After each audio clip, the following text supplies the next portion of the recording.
অচেনা কোনো একটা রুমে নিজেকে শুয়ে থাকা অবস্থায় দেখতে পেলাম। হাতে অনেকগুলো সুচ, গলাতেও মোটা একটা পাইপ। একটু সময় নিয়ে বুঝতে পারলাম আমি কোনো হসপিটালের বেডে আছি। কিন্তু মাথায় আমার একটাই টেনশন, এখানে আমাকে কে নিয়ে আসলো আর কীভাবেই বা আমি বেঁচে গেলাম। হঠাৎ একটা সাদা কাপড় পরিহিত অল্প বয়সী মেয়ে এসে কী যেন দেখলো, দেখি দৌড়ে চলে গেল। আবার একটু পরে কয়েকজনকে সাথে নিয়ে রুমে প্রবেশ করলো। বুঝলাম নার্স আর ডাক্তার কি ডেকে আনতে গিয়েছিল। How do you feel, boy? I am feeling better doctor. Do you feel any pain in your head? Yes, a little bit, but not much. Alright. You stay here. I will let him know here brought you here. Okay doctor. Doctor চলে গেল। এবার nurse বলতে শুরু করলো। Good luck to you that after so many years you have come out of coma. How many years after the nurse and where am I now? You were in a coma after 4 long years and now you are in London City Hospital. Who broth me her? I don't know him, but he introduced you as his husband in the hospital. আর কিছুই ভাবতে পারছি না। কেমন যেন মাথাটা ব্যথা শুরু হয়ে গেল। একটা বিষয় খুব ভাবাচ্ছে আমাকে। আমি বাংলাদেশ থেকে লন্ডনে কিভাবে এলাম আর কে আমাকে নিয়ে আসলো? নার্স মনে হয় বুঝতে পেরেছে, তাই বলল, You calm down now and try to sleep it. You are not completely safe. Okay. Nurse চলে গেল আর আমি ভাবছি কে হতে পারে সে ব্যক্তি। সে কি আমাকে চেনে না? আর নিতে পারছি না। চোখগুলো বন্ধ হয়ে এলো এমনি, কিন্তু চোখে কোনো ঘুম নেই। পুরনো স্মৃতি মনে পড়ছে, বারে বার মনে পড়ছে। আর সারা শরীরে রক্তের চলাচলের মাত্রা বৃদ্ধি পেতে শুরু করে দিয়েছে। কিছু বন্ধু নামের বেইমানের জন্য আজ আমি কোথায়? আমার 4টা বছর নষ্ট। সেগুলো কি আমি ফিরে পাবো? না, ফিরে পাবো না। সময় ও স্রোত কখনো কারোর জন্যই অপেক্ষা করে না, তেমনি আমিও ফিরে পাবো না। কিন্তু প্রতিশোধ তো নিতেই পারবো। এটা ভেবেই মুখে হাসি ফুটে উঠল। ও হ্যাঁ, আপনাদেরকে তো পরিচয়টাই দেওয়া হয়নি। আমি তৌফিক আপাতত, এতটুকু জেনে রাখুন। এখনও চোখ দুইটা বন্ধ করে রয়েছি। এমন সময় অনুভব করলাম কেউ একজন আমার মাথায় হাত বুলিয়ে দিচ্ছে। তাই চোখ একটু খুলে দেখলাম মাথার কাছে কেউ একজন আছে। হ্যাঁ, একটা বয়স্ক মহিলা। তাই চোখ খুলে তাকালাম তার দিকে। তারপর, আসসালামু আলাইকুম আন্টি। হঠাৎ করে আমার সালাম পেয়ে হয়তো তিনি কিছুটা ভয় পেয়েছেন, কিন্তু নিজেকে সামলিয়ে, ওয়ালাইকুম আসসালাম। তা বাবা, তুমি এখন কেমন বোধ করছো? আন্টি, আমি আল্লাহর রহমতে সুস্থ আছি। আলহামদুলিল্লাহ। আমার ছেলেটা তাহলে এখন সুস্থ? জি, কিন্তু আমার কিছু প্রশ্নের জবাব দিতে হবে আপনাকে। আমার ছেলের সব প্রশ্নের উত্তর আমি দিতে রাজি আছি। বলো, কি প্রশ্ন করতে চাও? আসলে আমার তো বেঁচে থাকার কথা নয়। ওরা আমার যে অবস্থা করেছিল, তাহলে বাঁচলাম কিভাবে? আর আপনি আমাকে কিভাবেই বা পেলেন? আন্টি মৃদু হেসে বলল, পাগল ছেলে, তোমার হায়াত ছিল তাই বেঁচে গেছো। আর দ্বিতীয়ত, আমি তোমাকে নিয়ে আসিনি, আমার একমাত্র মেয়ে হুবাইরা তোমাকে নিয়ে এসেছে, তারপর নিজে তোমার চিকিৎসা করেছে। বুঝলাম, কিন্তু পেলেন কই আমাকে? তোমাকে আমার মেয়ে বাংলাদেশের চট্টগ্রাম পতেঙ্গা সমুদ্র কিনারায় পেয়েছিল। সেখানে তোমার দেহ দেখে সবাই ভয় পেয়ে গিয়েছিল, কিন্তু আমার মেয়ে তোমাকে একটা নাবিকের সাহায্যে জরুরি জাহাজ অ্যাম্বুলেন্সে এখানে নিয়ে আসে, তারপর নিজেই চিকিৎসা করেছে। আন্টি, আপনারা আসলে যা করলেন তার কোনো জবাব নেই। সত্যি আন্টি, আপনারা অনেক অনেক ভালো। আন্টি কিছুটা রেগে বলল, এই, এত কিসের আন্টি আন্টি করছিস? আমি তোর মুখ থেকে মা ডাক শুনতে চাই।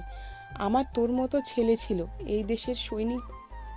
রিপিট, এই, এত কিসের আন্টি আন্টি করছিস? আমি তোর মুখ থেকে মা ডাক শুনতে চাই। আমার তোর মতো ছেলে ছিল, এই দেশের সৈনিক, কিন্তু যুদ্ধে মারা গিয়েছে। তারপর তোকে দেখে আমার খুব ভালো লাগে, তাই তো তোকে আমার নিজের ছেলের চেয়েও বেশি ভালোবাসি আর সেবা করেছি। আর তুই কিনা আমাকে আন্টি বলিস? মা বলবি, মা। আন্টি চোখের পানি দেখে নিজেকে সামলানো কষ্টকর, তাই মা। আমার সোনা বাবা, আমি তোর মা, জন্মদায়িনী মা না হলেও তোর মা। মা, আমি বাংলাদেশে যাব। যাবি, তবে তোর সব কিছু পাসপোর্ট ভিসা করতে হবে। আর বড় কথা, তোর হবু বউ এখনো আসেনি। সে একটা অপারেশনে দেশের বাইরে গিয়েছে, তাই এখন এখানে থাকতে হবে। হবু বউ মানে? হ্যাঁ রে, আমার মেয়েটা তোকে ভালোবাসে, তাই ওর সাথেই তোর বিয়ে দিব। কি করবি না বিয়ে? তুমি যদি খুশি হও তো সব করব। এই না হলেই আমার জামাই প্লাস ছেলে, তা একটা সারপ্রাইজ আছে আমার ছেলের জন্য, সে কি সেটা দেখবে না? সারপ্রাইজ? তা কিসে সারপ্রাইজ দেখব? মা কিছু না বলে আমার সামনে আয়না ধরলো। সামনে তাকিয়ে অবাক, এটা কে? আমার চেহারা এমন কেন? কার চেহারা আমি আছি? বিস্ময়কর দৃষ্টিতে মায়ের দিকে তাকালাম। মা কিছুটা হেসে বলল, এটা তোর সারপ্রাইজ, আর তোর চেহারাটা আমার মেয়ের মন মতো করে দিয়েছে, তার স্বপ্নের রাজকুমার করে তুলেছে তোকে। বাহ, তাহলে তো বেশ ভালোই হলো। শালা, প্রতিশোধ তোদের সামনে থেকে নিব, যেমন তোরা করেছিলি। কেমন লাগছে তোকে? একদম রূপকথার রাজকুমারদের মতো। বাবা এখন ঘুমাও, আমি আসি, তোকে নিয়ে যাওয়ার ব্যবস্থা করি। আগামীকাল তোর মুখের মধ্যে থেকে এই পাইপ বের করবে, তখন নিজে হাতে খাইয়ে দিব, কেমন? ঠিক আছে। মা ডাকটা শুনে দ্রুত আমার দিকে তাকালো। তারপর, কিছু বলবি বাবা? আমার বাংলাদেশে যাওয়ার ব্যবস্থা করবে তো? মা কিছুটা হেসে বলল, করব, তবে তোর বউয়ের থেকে আগে অনুমতি নিতে হবে, তারপর। মা চলে গেল। আমিও শুয়ে পড়লাম। একটু পর নার্স এসে আমার কিসের জন্য একটা ইঞ্জেকশন পুশ করে চলে গেল। আস্তে আস্তে ঘুমিয়ে পড়লাম। এই দিকে, বস, 4 বছর তো হলোই, তবুও আপনি একটা লাশ খুঁজে বেড়াচ্ছেন কেন সারা দেশে? তুই হয়তো ভুলে গেছিস ওকে কেন খুঁজছি আমরা। তোদের একটা ভুলের জন্য ও যদি বেঁচে যায় তাহলে আমাদের কি হবে ভেবেছিস? আরে বাবা, এত ভয় পাচ্ছ কেন? তোমার মেয়ে আছে না? শালাকে একবার বাঁচিয়ে গেলে দ্বিতীয়বার বাঁচবে না। হ্যাঁ রে মা, কিন্তু এই দেহান কি করছো? মেরে লাশ ফেলে দিল নদীতে। আরে ওকে দাফন করলেই তো হতো, আর টেনশন থাকতো না। এই বাংলাদেশে আমি আমার সাম্রাজ্য তৈরি করব, যার রাজকন্যা হবে আমার মামুনি দিয়া। আচ্ছা বস, আপনি শিওর কি করে হচ্ছেন যে কিং এখনো বেঁচে আছে?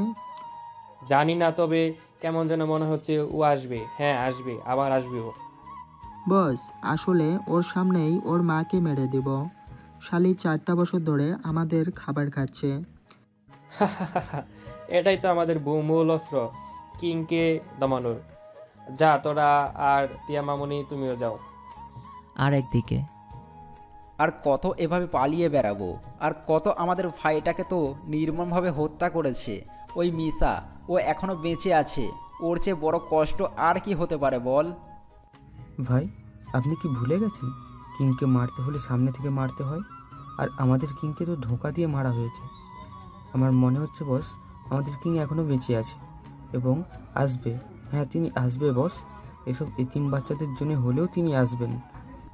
হ্যাঁ সিহাব, হ্যাঁ আসবে, আমাদের কিং আসবে। যখন কিং আসবে পুরো দেশে রক্তের বন্যা বইবে। ভাই, আমাদের কিং কখনোই আমাদের ছেড়ে যেতে পারে না। জানেনই তো, আমাদের কিংয়ের হাজার রং রয়েছে। শুধু মিসা ওপরের রংটাকে মেরে নিচের ডেভিল সত্তাকে জাগিয়ে দিয়েছে। হ্যাঁ রে। সাকিব চোখের পানি ছেড়ে দিয়ে, ভাই এখন সবাইকে খাবার দিন। আজ যে আমাদের কিংয়ের নিখোঁজ হওয়ার 4 বছর পূর্ণ হলো।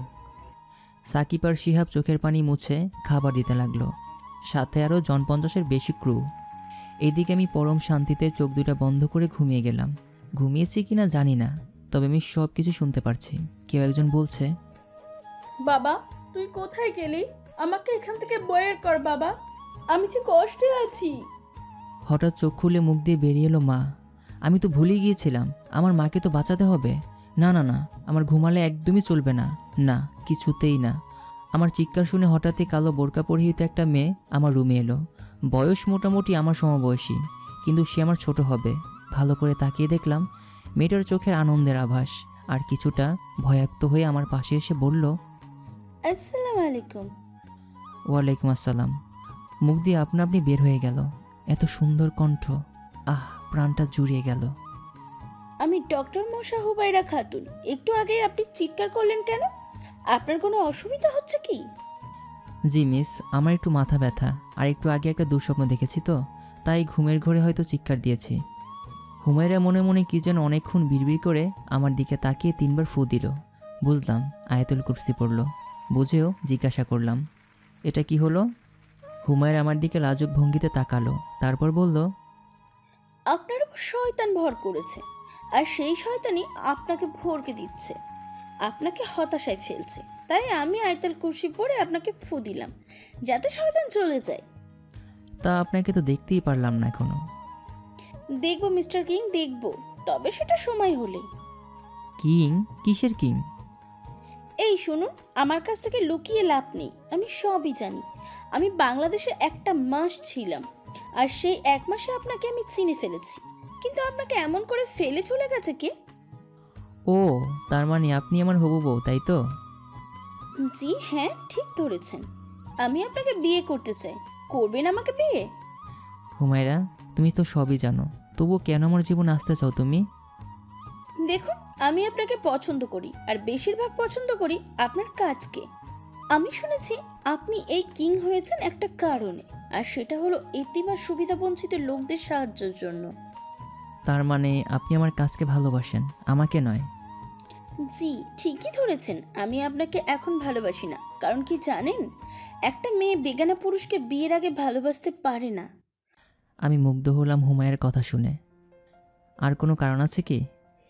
আর বড় বিষয় হলো, খাদিজা রাসূলুল্লাহ হযরত মুহাম্মদ গুণবলী দেখেই মুগ্ধ হয়ে বিয়ের প্রস্তাব দিয়েছিলেন। তেমনি আমিও আপনার কাজে মুগ্ধ হয়ে বিয়ের প্রস্তাব দিয়েছি, এবং বিয়ের পর আপনাকে আমি ভালোবাসবো। হুমায়রা, আমি কি বলবো তোমায়? তুমি আমার জীবনে প্রথম নারী নও। আমি আরও একজন নারীকে ভালোবেসেছিলাম, যার জন্য আজ আমার এই দশা।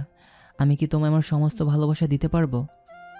আমি আপনার সমস্ত না হলেও একটু ভালোবাসা চাই। এতে খুশি? বিয়ে করবেন আমায়?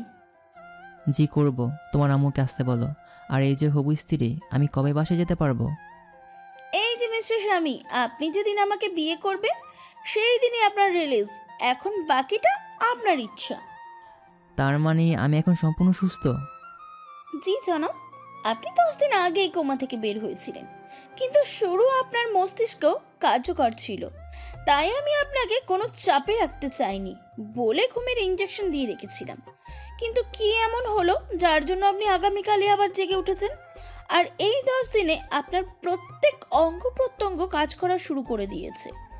এখন আপনি বিপদমুক্ত। আজকে আপনার অপারেশন হবে।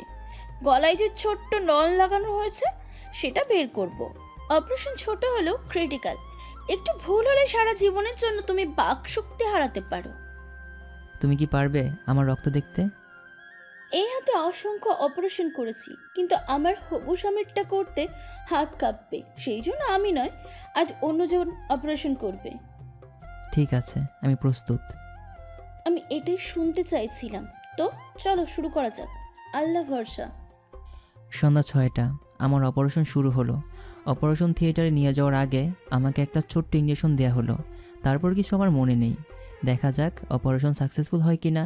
আলহামদুলিল্লাহ।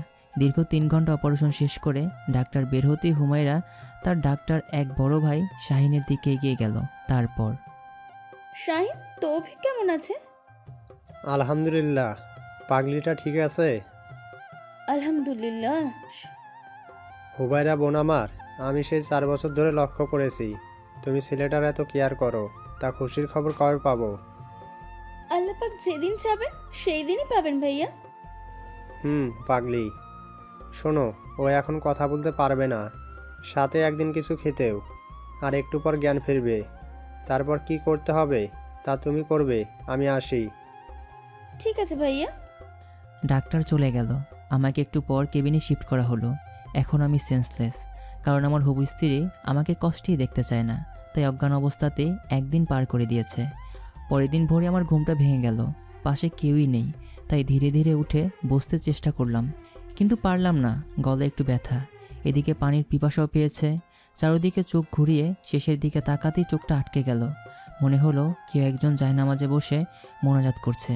কি বলছে সেটাও শুনতে পাইনি, তবে এতটুকু বুঝেছি আমার সুস্থতা কামনা করছে। মনটা ভরে গেল। আসলে এমন স্ত্রী যেন সবার কপালে চটে। এসব ভাবছি, এরই মধ্যে কে একজন আমার পাশে হাত রাখলো। হুমায়রা, তোমার নামাজ কি শেষ? জি, কিন্তু আপনি কি ভাবছিলেন? ভাবছি আমি কতটা সৌভাগ্যবান, তোমার মতো একটা স্ত্রী পাবো।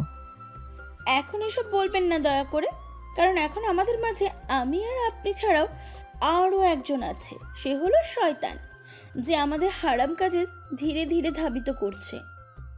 ঠিক বলছো হুমায়রা, আমি কবে সুস্থ হব?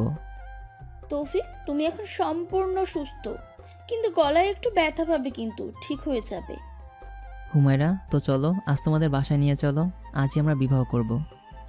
আলহামদুলিল্লাহ, আপনি যা বলবেন তাই হবে। তাহলে আমি হসপিটালের বিল পরিশোধ করে আসি। ওটা আমি করে দিব, তুমি শুধু আমাকে একটু পানি দাও, পিপাসা পেয়েছে অনেক। হুমায়রা আমাকে পানি দিল, আমি খেয়ে নিলাম। একটু ব্যথা, তবুও খেয়ে নিলাম। আপনি এখন থাকুন, আমি বিল দিয়ে আসি। বললাম তো আমি দিব। আপনি দিবেন কই থেকে? আপনি এখন কিং নেই, আপনার চেহারা কি আগের মতো আছে? তাও ঠিক, আচ্ছা যাও দিয়ে এসো। হুমায়রা চলে গেল, আর আমি ভাবছি পাগলিটার চেহারা এখনও দেখাই হলো না। 15 ঘন্টা পর এখন 11:30। দাঁড়িয়ে আছি নিজের বাসর ঘরের সামনে। কিছু বুঝলেন না তো? আরে ভাই, বিয়ে করেছি, তারপর প্রতিশোধ নিব। থাকেন, বাসর ঘরে আমার বউটা একা বসে আছে। ধীরে ধীরে চলে গেলাম রুমে। রুমে কোনো ফুলে ছিটে ফোটাও নেই। একটু পর হুমায়রা সালাম দিল, আমিও নিয়ে খাটে বসালাম। একটা বিষয়ে অবাক হলাম, হুমায়রা এখনও বোরখাই পরে আছে। হুমায়রা, আপনি কি বলবেন আমি জানি, তবে সেটা পরে বলে আগে 2 রাকাত নফল নামাজ পড়ে নিই। ঠিক আছে। নামাজ শেষ করে, হুমায়রা আমি কোথায় ঘুমাবো? ঘুম পেয়েছে আমার। আমাকে কি দেখবেন না? আমি অতটা ভালো নই, আমার বউ যদি রাজি থাকে তাহলে দেখতে পারি। কেন জোর খোটাতে পারবেন না? জোর কাঠিয়ে সব কিছু হয় না হুমায়রা। এই আমার কিং স্বামী, এখন আমার মুখটা তো দেখুন। আমি আস্তে আস্তে নেকাবটা তুললাম। তেমন রূপবতী না হলেও খুব মায়াবী। মাশাআল্লাহ, আল্লাহর কত সুন্দর সৃষ্টি। আমার স্ত্রী আমার কাছে বিশ্ব সুন্দরী। আচ্ছা, আপনার জন্য একটা সারপ্রাইজ আছে, দেখবেন? আমার স্ত্রী যখন দিতে চাইছে তখন নিব না আবার? হুমায়রা পেছন থেকে পাসপোর্ট বের করে দিয়ে বলল, এটা আপনার পাসপোর্ট আর টিকিটও আমি কেটে রেখেছি। হুমায়রা সত্যি আমি খুবই ভাগ্যবান তোমার মতো একজন স্ত্রী পেয়ে। তা কবে ফ্লাইট আমাদের? এই যে মিস্টার বর, এখন চুপ করুন। আর এত তাড়া কিসের? আরও 10 দিন পর আপনি যাবেন। হুমায়রা বয়স তো আমার 27 পেরিয়ে গেল, এখনও ডাক্তার শুনতেই পেলাম না। ডাকি এমনি এমনি শোনা যায়, কষ্ট করতে হয়। কিন্তু আপনি তো সেটার কিছুই করছেন না, ভিত্তু একটা। তাই তো, দেখো তোমার ভীতু বরটা কি কি করতে পারে। বাকিটা ইতিহাস। পরের দিন ব্রেকফাস্টের জন্য হুমায়রা ডাকতে এলো। তৌফিক ওঠো প্লিজ, দেরি হয়ে যাচ্ছে, খাবে চলো, তোমার ওষুধ খেতে হবে। হুমায়রা প্লিজ আমার পাশে শুয়ে পড়ো। তৌফিক, এবার কিন্তু রেগে যাব। কাল রাতে কি করেছো মনে আছে? রাক্ষস একটা, ওঠো। কি আর করা, উঠতে বাধ্য হলাম। দেখতে দেখতে 10টা দিন চলে গেল। এখন আমি এয়ারপোর্টে দাঁড়িয়ে আছি, পাশে হুমায়রা আর আমার শাশুড়ি। হুমায়রা, তোমরা আগে ফ্লাইটে চলে যাবে আর তোমাদের বাসায় চলে যাবে। ভুলেও আমার সাথে যোগাযোগ করবে না, ঠিক আছে? ঠিক আছে। আর তুমি কই থাকবে? হুমায়রা, আমি থাকবো কোথাও, তবে তোমার আশেপাশে। আর সুযোগ হলে তোমার সাথে দেখা করতে যাব।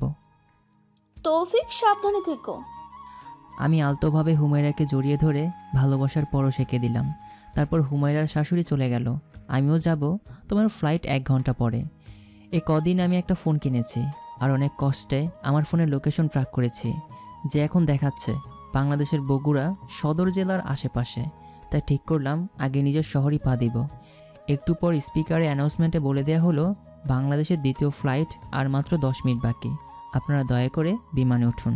কথায় আছে, সময় ও স্রোত কখনো কারোর জন্য অপেক্ষা করে না। তেমনই হলো, নির্ধারিত সময়ে প্লেন টেক অফ করলো। রাত প্রায় 10টার মতো আন্তর্জাতিক শাহজালাল এয়ারপোর্টে প্লেন ল্যান্ডিং করলো।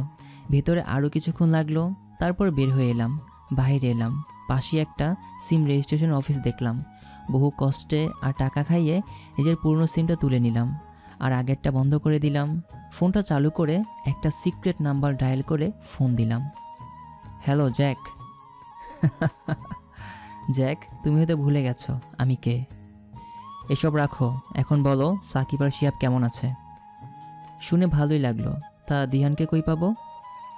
ওকে, তুমি একটা কাজ করো, আমার রিভলভারটা পাঠিয়ে দাও। সময় 30 মিনিট, এখন তোমার সময় শুরু হলো। বলে ফোনটা কেটে দিলাম। কিছুক্ষণ পর কয়েকটা ছেলে পেলে এসে আমাকে ঘিরে ধরলো। তারপর, এই তোর কাছে কি আছে? দেহ নয় তো? ওকে ওকে, কুল ডাউন, চলো বসে কথা বলি। এই তুই জানিস আমরা কে? আমরা শ্যারনের লোক। চিনিস তুই শ্যারনকে?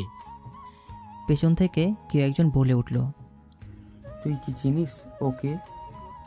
পেছনে তাকিয়ে অবাক, আরে এ তো